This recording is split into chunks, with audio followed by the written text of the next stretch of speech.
So that's sort of like thinking. It's not thinking on your feet really, because if you read those books, then you would know how to use these problem solving techniques to have this answer.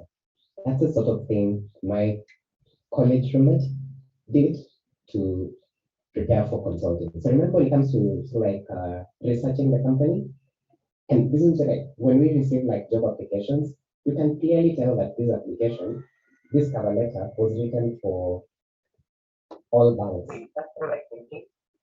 Because no one went and figured out like equity strategy is A, ACB strategy is B.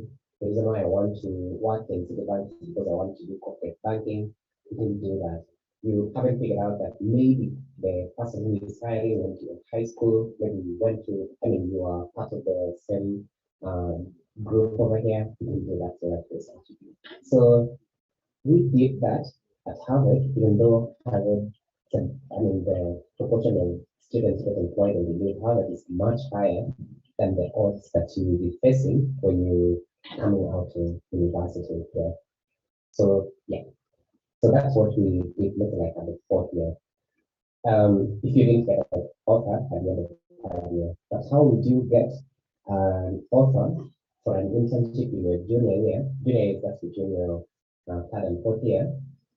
The only way to do that was if you had, let's like, if you had a sophomore internship, your likelihood of getting a junior internship, so freshman, sophomore, junior, senior. So if you've got like, if the best way to get a junior internship was if you had a sophomore internship. The only way to get a sophomore internship was if your GPA was good. And your GPA will only be good at the end of the second year if your first year grades were good. So literally, you walk in, the only time you have an opportunity to be finding your fit is, let's say, the first semester of the first year. Because if you, let's say, do poorly in first year, by the time second year is coming, your GPA will be weak because of your first year grades. And you won't get that sort of internship. It will be harder for you to get the junior internship. If you don't get a junior internship, it will be much harder for you to find that job. So the job search, I would say, pretty much started at second year. And that's maybe the story that I want to leave you with right now. For those of us who are in the fourth year, maybe it's too late to start. But the advantage you have is that a lot of the people who are graduating don't understand how crazy the job market is. So it means, at the very least, I hope by the end of this talk you say, wow, if I need to work hard, now I know. I mean, I have a friend that back those days who applied for 100 companies. And remember, applying for 100 companies in the US is like she researched each of those companies. Not like in theory, you applying to 100 companies means that you forwarded your CV to 100 companies. But applying to 100 companies and actually research 100 companies. So if you're for fear of the fear or fear living here, I think it helps to know the odds against you. And so you're able to mentally prepare and just know that if you're getting like 30 rejections, that's okay. That is expected. Because there are people don't choose to give up. So what I'm counting on is because you know how crazy it is, you're not going to give up in the going that stuff. For the people in the second year or the third year, you need to start your search right now. In the Harvard case, it meant like looking for that software in your internship. And a similar way for you guys, you can start looking for that internship.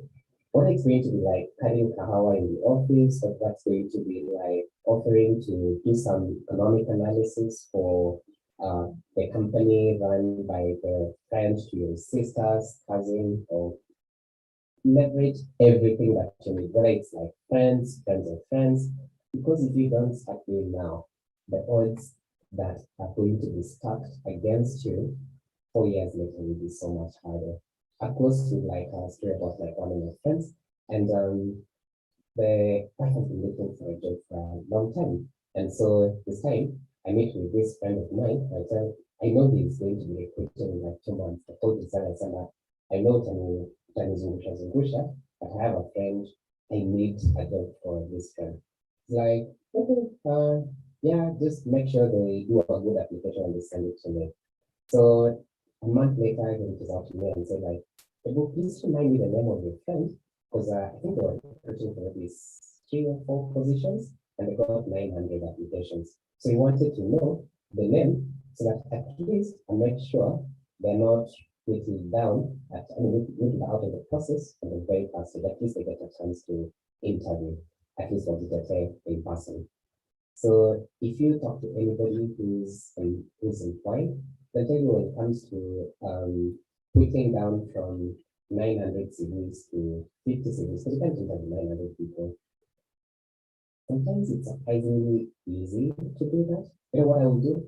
I just look at everyone who had like who wrote the, I don't know, the subject line in all caps. So like, why is this person screaming at me? So I remove all of this. And then everybody who forwarded messages to me, like, oh yeah, they didn't even have a chance to know who I am. So they're just forwarding and they want me to interview them. Remove all of this as well. And then now we give our access on and have a letter. Like, have a letter, they don't even know who Zeraki is. I think they're just looking for a good employer. If they don't have time, like, so putting down to that 300 and from 900 to about 50 is not that hard. And I think now that I've told you, you're not going to be writing, head subject lines with screaming, like, yeah, just follow like all this. It's really like easy to follow. But even after that, right now, it still gets difficult. It could literally become quick. But someone's like, when university or South Kenya University, yeah, I don't know. So you'll be a fantastic student and something as simple as a whim. So if you have anything where a whim will get you an interview, which might be more like, oh yeah, this person is like UoNSDA. Maybe let me at least make them, bring them into the interview or something like that.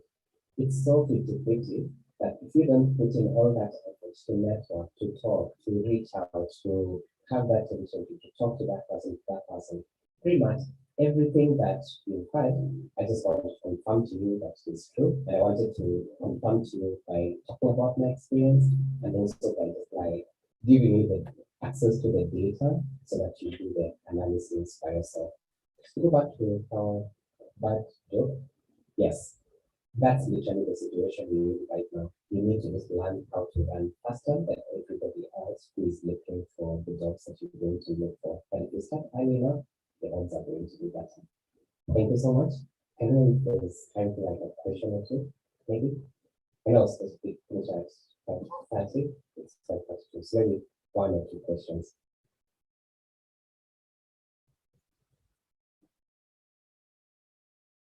All right, 1 and 2. Okay. Good evening. Good evening. Good evening again. So I think the question is, what does it mean to run faster than you need? What strategies will tell you that you're actually running faster than the people with whom you are fighting with for the same chances? Oh yeah, I'll give you like, I think that's question 1. I think.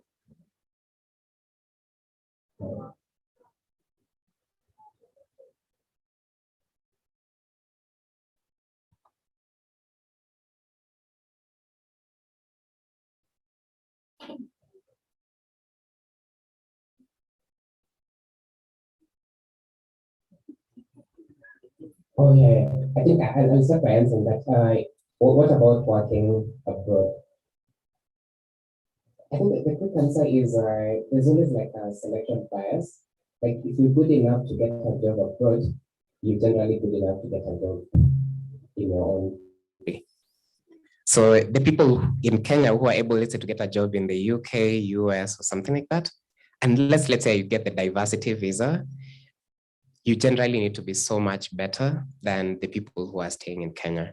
So the difficulty doesn't really solve it. It's more like saying like, yes, I went to one of the best universities, but I was just explaining how hard it was to get a job within that setting, even though I had like access to the best networks in the US. So it doesn't make the difficulty any less. So just like something we have to face up to. And the question was, what can tell you that you're doing better than other people? Let's say you're running faster than other people. I'll give an example. So we run a tech company, And this kid from Multimedia University, he sent me a message on LinkedIn. He's like, hi, Isaac. I've looked at Zeraki. It's a fantastic company. I even reached out to your team I think he said he reached out to apply to work with them. But then he didn't succeed through the interview process. But he has his next internship coming up in January 2022. And he's reaching out to just express an interest and to see if, let's say, we can have a conversation about his interest. I have not only, yes, I'm now in second year, and I have taken these courses at, I think maybe Moringa School or something like that. And I also have this link where I have done this project, like the GitLab link for the guys who are on computer science. This is also my link. This was a second year student who's looking for an internship at the end of second year, and he's looking for this 6 months ahead of time. Now that's called running faster than others. Trust you me, most people start looking for jobs when they finish their coursework. And yet many more others start looking for jobs when they get the degree certificate. This kid is already looking for a job when he's in second year. That's what I hope I'm persuading you to start doing or to, yeah. Thank you so much.